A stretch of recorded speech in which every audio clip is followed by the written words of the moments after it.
Mais comment enlever ces idées, ces idéologies, ces idées, cette philosophie stupide? S'améliorer, se perfectionner. Eh bien non, on ne tient pas tellement s'améliorer. On est heureux, on est content comme on est. Abruti, brut, on est content. Moi, j'ai rencontré des gens, ils étaient fiers d'eux-mêmes. Ils étaient des animaux préhistoriques, des dinosaures, mais ils étaient contents. Oui. Et comment ça se fait que ces dinosaures ont disparu, les mammouths, hein? Oh là là là, il y en a des noms et des noms et des noms, c'est formidable. Les ptérodactyles aussi. Oui. Comment ils sont disparus? Ils ne savent pas, la science cherche encore et ils ne savent pas. Il y a tellement de propositions, des imaginations, ils n'arrivent pas à découvrir pourquoi ils sont disparus. Ah, maintenant ils découvrent que, il était tombé quelque chose du ciel, quelque chose, une météorite, mais alors tellement grand, tellement immense, que ça produit une telle poussière que ça assombrit le soleil et il n'y avait plus la chaleur et le froid. Alors les plantes ont péri et il n'y avait pas de nourriture pour ces animaux préhistoriques. Voilà comment la science explique. Comme elle ne sait pas, elle ne trouve pas, elle a inventé maintenant quelque chose du ciel qui était tombé. Moi, je ne crois pas ça. Et comment ça se fait que la nature a envoyé des petits souris, des tout petits souris, qui montaient sur eux et ils les ont fait mourir, des petits souris. Oui.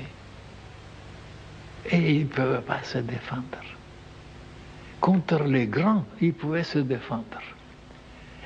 Et maintenant, voilà, les cinéastes, qui ne pensent qu'à horrifier l'humanité, tourmenter l'humanité, angoisser l'humanité, les rendre malades dans ces inquiétudes. Alors, il ne voit pas que la santé, le système nerveux s'effrite. Ils créent des monstres maintenant. Mais, surtout en Angleterre, il y avait des films. Les monstres, comment là, on peut reconnaître qu'ils ont une imagination, les cinémas. Des monstres qu'on n'avait jamais vus et qui n'ont jamais existé. Et ils étaient créés par les humains. Parce que les humains, ça c'est des monstres plus supérieurs que ces monstres-là. Ils sont arrivés à les créer. Mais alors, et la foule, bien sûr, il faut être angoissé, il faut être inquiet. Ça prolonge la vie et ça améliore la santé, paraît-il. Et pourquoi les cinéastes marchent dans cette direction? Pourquoi? Parce qu'ils ont vu que la foule aimait ça. La foule aimait être perturbée, aimait être troublée, aimait être dans des états négatifs, angoissants, épouvantables. Et ils cherchent comment gagner de l'argent, comment gagner... Et ils exploitent maintenant la peur, la crainte, en donnant des choses affreuses. Et il n'y a personne qui doit se mêler dans cette affaire. Et combien de maladies nerveuses il y en a maintenant? Et les gens ne savent pas souvent d'où ça vient. Mais souvent, ça vient du cinéma. Oui, oui. Et bien sûr, de la façon d'aimer, de la façon de manger, de la façon de respirer, ainsi de suite. Mais il y a une partie aussi à cause de certains films. Oui. Comme je vous ai expliqué aussi, pourquoi les journalistes aussi se sont aperçus que 9/10 des humains préféraient à lire des articles nauséabonds, des choses, des ordures, des saletés, des crimes, immondes. Et ils se régalaient en lisant ça.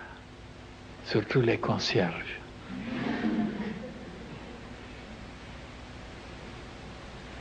Eh bien, vous voyez, si on lit ça toute sa vie, on ne deviendra pas angélique, une divinité. Et même on voudra aussi imiter ces gangsters, ces criminels, et il fera la même chose parce que c'est contagieux. Pourquoi on doit se nourrir toujours avec des excréments? Il n'y a pas d'autre nourriture pour se nourrir. Alors vous voyez, je ne m'arrête pas à vous présenter combien les humains sont trop loin pour comprendre ce qui est merveilleux, ce qui est magnifique, ce qui est divin, pour se nourrir, pour respirer, pour comprendre, pour enfin se remplir des choses divines, célestes. Et non, et non.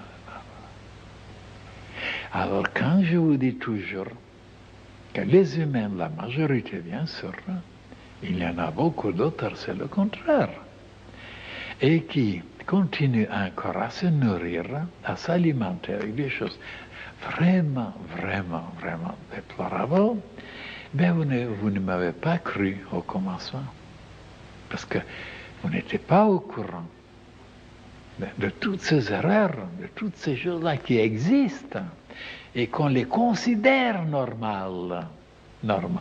Et alors, moi, je viens pour vous montrer que ce qui est naturel d'après les autres, ce qui est normal, ce qui est beau, ce qui est esthétique, c'est pas tout à fait normal, esthétique, d'après d'autres échantillons, d'autres critériums, d'autres sujets, d'autres objets. Et on ne pensait pas comme ça. Il faut sortir maintenant de cette situation. Hein?